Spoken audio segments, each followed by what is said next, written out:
Hello friends, welcome back to our channel. ഇന്നത്തെ നമ്മുടെ recipe എന്ന് പറയുന്നത് നല്ലൊരു പുഡിംഗ് ആണ്. അപ്പോൾ ഈ ഒരു പുഡിംഗ് നമ്മൾ തയ്യാറാക്കി എടുത്തിരിക്കുന്നത് മാമ്പഴം വെച്ചിട്ടാണ്. അപ്പോൾ ഇപ്പോൾ മാമ്പഴം സീസൺ ആയതുകൊണ്ട് തന്നെയാണ് ഈ മാമ്പഴത്തിൻ്റെ കുറേ റെസിപ്പീസ് ഇടുന്നത്. ഈ ഒരു സമയത്തല്ലേ ഇതൊക്കെ ഇടാൻ പറ്റുള്ളൂ. അപ്പോൾ അതുകൊണ്ടാണ്. അപ്പോൾ വളരെ കുറച്ച് ഇൻഗ്രീഡിയൻസ് വെച്ച് മാത്രമാണ് ഈ ഒരു പുഡിംഗ് തയ്യാറാക്കി എടുത്തിരിക്കുന്നത്. ഉണ്ടാക്കാൻ വളരെ എളുപ്പമാണ്. ആ ഒരു പുഡിംഗ് സെറ്റ് ആവാൻ മാത്രമാണ് കുറച്ച് ടൈം എടുക്കുള്ളൂ. നമ്മളിതിനകത്ത് ജലാറ്റിനോ അഗറോ ചൈന ഗ്രാസോ ഒന്നും യൂസ് ചെയ്യുന്നില്ല. ഒന്നും ചേർക്കാണ്ട് തന്നെയാണ് ഇത്ര പെർഫെക്റ്റ് ആയിട്ട് പുഡിംഗ് ഉണ്ടാക്കി എടുത്തിരിക്കുന്നത്.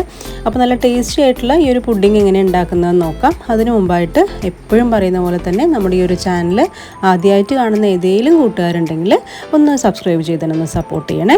അപ്പോൾ ഇനി ഒട്ടും വൈകാതെ നമുക്ക് പുഡിംഗ് ഉണ്ടാക്കി തുടങ്ങാം. അപ്പോൾ അതിനായിട്ട് ഞാനിവിടെ നന്നായി പഴുത്തിട്ടുള്ള 3 മാമ്പഴം എടുത്തിട്ടുണ്ട്. നല്ല മധുരമുള്ള മാമ്പഴം തന്നെ എടുക്കുക പുഡിംഗ് ഒക്കെ ഉണ്ടാക്കുമ്പോൾ.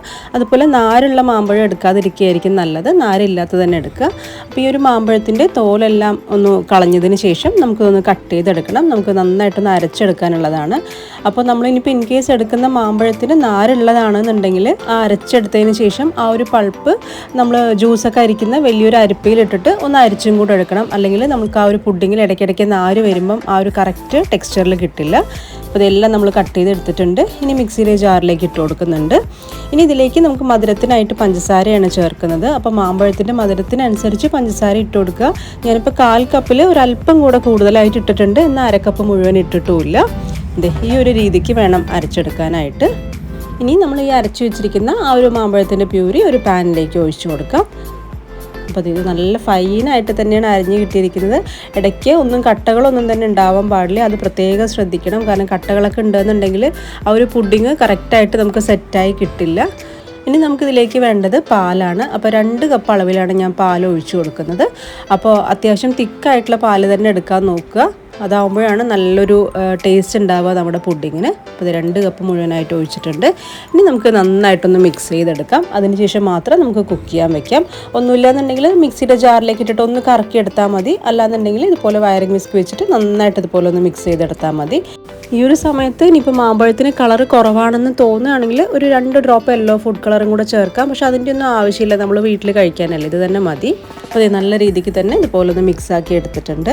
ഇനി നമുക്കൊരു ബൗളിലേക്ക് ഒരു 1/2 കപ്പ് അളവിൽ കോൺഫ്ലോറാണ് എടുത്തിരിക്കുന്നത്. ഇതിൻ്റെ കൂടെ തന്നെ ഒരു 1/2 കപ്പ് പാലും കൂടെ ഒഴിച്ചു കൊടുക്കുന്നുണ്ട്.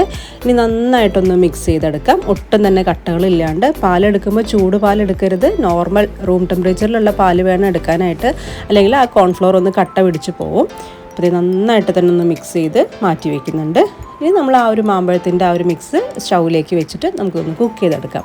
അപ്പോൾ ലോ ടു മീഡിയത്തിൽ വെച്ചിട്ട് വേണം ചെയ്യാനായിട്ട്. അല്ലാന്നുണ്ടെങ്കിൽ ഇടയ്ക്ക് അടിയിലേക്കൊക്കെ തന്നെ ചിലപ്പോൾ പിടിച്ചു പോകും. കാരണം കുറച്ച് കട്ടിയുള്ളൊരു കൂട്ടാണല്ലോ അത്. അപ്പോൾ മീഡിയം ഫ്ലെയിമിൽ തന്നെ വെച്ചിട്ട് ഇതുപോലെ കണ്ടിന്യൂസ് ആയിട്ട് ഇളക്കി ആ ഒരു മാമ്പഴത്തിൽ ഒന്ന് തിള വരുന്ന ആ ഒരു സ്റ്റേജ് എത്തുന്ന വരെ നമ്മളൊന്ന് ഇളക്കി കൊടുക്കാം. അതിനുശേഷം നമ്മളിപ്പോൾ ഉണ്ടാക്കി വെച്ചിരിക്കുന്ന ആ ഒരു കോൺഫ്ലോർ മിക്സ് ഒന്നുകൂടി ഇതുപോലെ ഒന്ന് മിക്സ് ചെയ്തതിന് ശേഷം കുറേശ്ശെയായിട്ട് നമുക്കിതിലേക്ക് ഒഴിച്ചിട്ട് നന്നായിട്ടൊന്ന് മിക്സ് ചെയ്ത് കൊടുക്കാം. അപ്പോൾ ഈ ഒരു കോൺഫ്ലോർ ഒഴിക്കുമ്പോൾ അറ്റേട്ടയും മുഴുവനായിട്ട് ഒഴിക്കരുത്. അങ്ങനെയാകുമ്പോൾ കട്ട പിടിച്ച് പോകും. അപ്പോൾ കുറേശ്ശെയായിട്ട് ഒഴിക്കലും ഇളക്കലും കൂടെ ഒരുമിച്ച് ചെയ്യുകയാണെന്നുണ്ടെങ്കിൽ നല്ല കറക്റ്റായിട്ടുള്ള ടെക്സ്ചറിൽ തന്നെ നമ്മുടെ പുഡിങ് കിട്ടും. ഇത് നല്ല രീതിക്ക് തന്നെ ഒന്ന് മിക്സ് ചെയ്തെടുത്തിട്ടുണ്ട്. ഇത് കണ്ടില്ലേ. ഇനി ഒരു കോൺഫ്ലോറും കൂടെ നമുക്കൊന്ന് കുക്കായി കിട്ടണം. അപ്പോൾ ഒരു 5 മിനിറ്റും കൂടെ നമുക്ക് ആ ഒരു മീഡിയം ഫ്ലെയിമിൽ തന്നെ വെച്ചിട്ട് കുക്ക് ചെയ്യാം. അപ്പോൾ കോൺഫ്ലോർ ആയതുകൊണ്ട് തന്നെ പെട്ടെന്ന് ഇനി കുറുകി വന്നോളും. അപ്പോൾ ഹൈ ഫ്ലെയിമിൽ വെക്കുകയാണെങ്കിൽ പെട്ടെന്ന് കുറുകി വരും. എന്നാൽ ആ ഒരു കോൺഫ്ലോർ കറക്റ്റായിട്ട് കുക്കായിട്ടും ഉണ്ടാവില്ല. അപ്പോൾ മീഡിയത്തിൽ തന്നെ വെച്ചിട്ട് നമുക്കിതുപോലെ കണ്ടിന്യൂസ് ആയിട്ട് ഇളക്കി കൊടുത്തിട്ട് ഇതൊന്ന് കുക്ക് ചെയ്തെടുക്കാം. ഇത് കണ്ടില്ലേ, ആ ഒരു സൈഡിൽ നിന്ന് തിള വരുമ്പോൾ തന്നെ നമ്മുടെ ഈ ഒരു കളറും കുറച്ചുകൂടെ ഒന്ന് ഡാർക്ക് യെല്ലോ ആയി വരുന്നുണ്ട്. അപ്പോൾ ഈ ഒരു കൂട്ടും അത്യാവശ്യം ഒന്ന് തിളച്ച് തന്നെ തുടങ്ങിയിട്ടുണ്ട്. അതുപോലെ തന്നെ അത്യാവശ്യത്തിനൊന്ന് കുറുകിയും വന്നിട്ടുണ്ട്. വല്ലാണ്ട് കട്ടിയല്ല. ഈ ഒരു പരുവത്തിൽ വേണം നമ്മളത് കുറുക്കിയെടുക്കാനായിട്ട്. നന്നായിട്ട് ഇതുപോലെ ഒന്ന് മിക്സ് ചെയ്തെടുക്കാം. ഇനി നമുക്ക് ഫ്ലെയിം ഒന്ന് ഓഫ് ചെയ്ത് വെക്കാം. ഓഫ് ചെയ്തതിന് ശേഷം ഇതിലേക്ക് ഒരു 1/2 ടീസ്പൂൺ അളവിൽ നാരങ്ങാ നീരും കൂടെ ചേർത്ത് കൊടുക്കാം. അപ്പോഴാണ് ആ ഒരു പുഡിങ്ങിന് ഒരു കറക്റ്റ് ടേസ്റ്റ് കിട്ടും. ഒരല്പം പുളിയും കൂടി ഉണ്ടാകുമ്പം ഇനി നാരങ്ങ നീരും കൂടെ ഒഴിച്ച് ഒന്നുകൂടെ ഒന്ന് മിക്സ് ചെയ്ത് കൊടുക്കാം. അപ്പോൾ ഫ്ലെയിം ഓണായിരിക്കുമ്പം ഒരിക്കലും നാരങ്ങ നീര് ഒഴിച്ചു കൊടുക്കരുത്. കാരണം പാലൊക്കെ തന്നെ ഉള്ളതാണ്. അപ്പോൾ അത് പിരിഞ്ഞു പോകും. അപ്പോൾ ഫ്ലെയിം ഓഫ് ചെയ്തതിന് ശേഷം മാത്രം നാരങ്ങ നീര് ഒഴിച്ചാൽ മതി. ഇനി നമുക്ക് ഈ ഒരു പുഡിങ് സെറ്റ് ചെയ്യാനുള്ള ട്രേ എടുത്ത് വെക്കാം. അപ്പോൾ ഞാനൊരു പുഡിങ്ങിനൊരു ട്രേയും അതുപോലെ തന്നെ ഇതുപോലെ ചെറിയൊരു ബൗളാണ് എടുത്തിരിക്കുന്നത്. ഇനിയിപ്പോൾ ഇതല്ല ഗ്ലാസ്സിലാണെന്നുണ്ടെങ്കിൽ അങ്ങനെയും ചെയ്തെടുക്കാം. ഇനി ചൂടോടുകൂടെ തന്നെ ഈ ഒരു പുഡിങ്ങിൻ്റെ മിക്സ് നമുക്കിതുപോലെ ഒരു പാത്രത്തിലേക്ക് ഒഴിച്ചു കൊടുക്കാം. അപ്പോൾ ഗ്ലാസിൻ്റെ ആകുമ്പോൾ നമുക്ക് അതിനകത്ത് ഓയിലൊന്നും തന്നെ തേച്ച് കൊടുക്കണ്ട. ഇനിയിപ്പോൾ സ്റ്റീലൊക്കെ ആണെന്നുണ്ടെങ്കിൽ ജസ്റ്റ് ഒന്ന് ഓയിൽ അപ്ലൈ ചെയ്തതിന് ശേഷം മാത്രം ഈ ഒരു മിക്സ് അതിലേക്ക് ഒഴിച്ചു കൊടുക്കാം. ഇത് ഞാനിപ്പോൾ എടുത്തിരിക്കുന്ന ആ ഒരു 2 ബൗളിലേക്കും ഞാനിത് മുഴുവനും ഒഴിച്ചു കൊടുത്തിട്ടുണ്ട്. ഇനി നമുക്ക് ഈ ഒരു പുഡിങ് ഒന്ന് റൂം ടെമ്പറേച്ചറിലാവണ വരെ ഒന്ന് വെയിറ്റ് ചെയ്യണം. അതിനുശേഷം മാത്രമേ ഫ്രിഡ്ജിൽ വെച്ച് സെറ്റ് ചെയ്യാൻ പാടുള്ളൂ. ഇതുപോലെ ചൂടോടെ എടുത്ത് ഫ്രിഡ്ജിൽ വെക്കരുത്. കുറച്ച് നേരം ഒന്ന് വെച്ച് ഒന്ന് ഫാനിൻ്റെ താഴെയൊക്കെ വെക്കുകയാണെങ്കിൽ പെട്ടെന്ന് തണുത്ത് കിട്ടിക്കോളും. അപ്പോൾ ഒന്ന് റൂം ടെമ്പറേച്ചറിലായതിന് ശേഷം ഇതിന് അടപ്പുണ്ടെങ്കിൽ അടപ്പ് വെച്ച് അടച്ച് വെക്കാം. അല്ലാന്നുണ്ടെങ്കിൽ ഇതുപോലെ ഒരു റാപ്പ് വെച്ചിട്ട് ജസ്റ്റ് ഒന്ന് കവർ ചെയ്ത് വെക്കാം. അപ്പോൾ രണ്ടും ഇതുപോലെ കവർ ചെയ്തതിന് ശേഷം നമുക്ക് ഫ്രിഡ്ജിൽ വെച്ച് സെറ്റ് ചെയ്യാം. അപ്പോൾ ഞാൻ നേരത്തെ പറഞ്ഞ പോലെ തന്നെ ഇതിനകത്ത് ജെലാറ്റിനോ അഗറഗറോ ഒന്നും ചേർത്തിട്ടില്ല. അപ്പോൾ അതുകൊണ്ട് തന്നെ ഈ ഒരു പുഡിങ് സെറ്റാവാൻ കുറച്ച് ടൈം എടുക്കും. ഒരു മിനിമം 7 to 8 hours എങ്കിലും എടുക്കും ഈ ഒരു പുഡിങ് കറക്റ്റായിട്ട് സെറ്റായി കിട്ടാൻ. ഇനിയിപ്പോൾ പെട്ടെന്ന് വേണമെന്നുണ്ടെങ്കിൽ ജെലാറ്റിൻ വെച്ചിട്ട് തന്നെ ചെയ്യുകയാണെങ്കിൽ ഒരു 3-4 മണിക്കൂറിലൊക്കെ തന്നെ സെറ്റാവും. ഇതിപ്പോൾ ഞാൻ വൈകിട്ട് ഉണ്ടാക്കി വെക്കുക ചെയ്യുക. അപ്പോൾ രാവിലത്തേക്ക് കറക്റ്റായി സെറ്റായി ഇരിക്കുന്നുണ്ടാവും. ഒരു 8 മണിക്കൂറോളം തന്നെ ഞാനിത് ഫ്രിഡ്ജിൽ വെച്ചൊന്ന് സെറ്റ് ചെയ്തിട്ടുണ്ട്. അപ്പോൾ കറക്റ്റ് ആ ഒരു പുഡിംഗ് ഒക്കെ തന്നെ സെറ്റായിരിക്കുന്നുണ്ട്. ഇനി നമുക്ക് ഈ ഒരു പുഡിംഗ് ഒന്ന് ഡീമോൾഡ് ചെയ്തെടുക്കാം.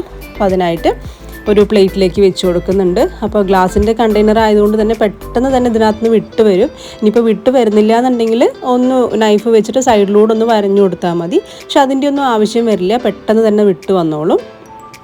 അതെ, നമ്മുടെ പുഡിങ് ഡീമോൾഡ് ചെയ്തിട്ടുണ്ട്.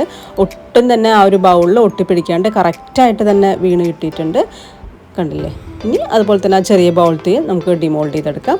അപ്പോൾ നല്ല ടേസ്റ്റാണ് ഈ ഒരു പുഡിങ് കഴിക്കാനായിട്ട്. ഈ ഒരു മാമ്പഴ സീസണിലൊക്കെ എന്തായാലും ഉണ്ടാക്കി നോക്കേണ്ട ഒരു പുഡിങ് തന്നെയാണിത്.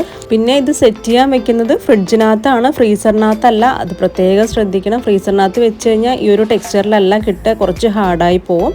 ഇതല്ലേ, കത്തി വെച്ചിങ്ങനെ മുറിക്കുമ്പോൾ ശരിക്കും നല്ല സോഫ്റ്റാണ്. എന്നാൽ അങ്ങോട്ട് കുഴഞ്ഞ് വെള്ളം മാതിരി പോകുന്നുമില്ല. ഈ ഒരു ടെക്സ്ചറിലാണ് കിട്ടുക. ഇതിപ്പോൾ ഞാൻ രാത്രി ഉണ്ടാക്കിയിട്ട് ആ ഓവർനൈറ്റ് ഫ്രിഡ്ജിൽ വെച്ചതുകൊണ്ടാണ് ഇത്രയും പെർഫെക്റ്റ് ആയിട്ട് തന്നെ കിട്ടിയിരിക്കുന്നത്. അപ്പോൾ ശരിക്കും വായിലിട്ട് അലിഞ്ഞു പോകുന്ന പുഡിങ് തന്നെയാണിത്. അപ്പോൾ എന്തായാലും ഒരു പ്രാവശ്യമെങ്കിലും ഇതുപോലൊന്ന് മാംഗോ പുഡിങ് ഉണ്ടാക്കി നോക്കുക, എല്ലാവർക്കും ഇഷ്ടമാവും. അപ്പോൾ ഈ ഒരു പുഡിങ് റെസിപ്പി ഇഷ്ടമായിട്ടുണ്ടെങ്കിൽ നമ്മുടെ വീഡിയോ ഒന്ന് ലൈക്ക് ചെയ്യുക. അതിനുശേഷം നിങ്ങളുടെ അഭിപ്രായങ്ങൾ കമൻറ്റ് ബോക്സിലൂടെ ഒന്ന് അറിയിക്കും കൂടെ വേണേ. അപ്പോൾ ഇനി വീണ്ടും നല്ലൊരു റെസിപ്പിയായി കാണാം. എല്ലാവർക്കും ബൈ.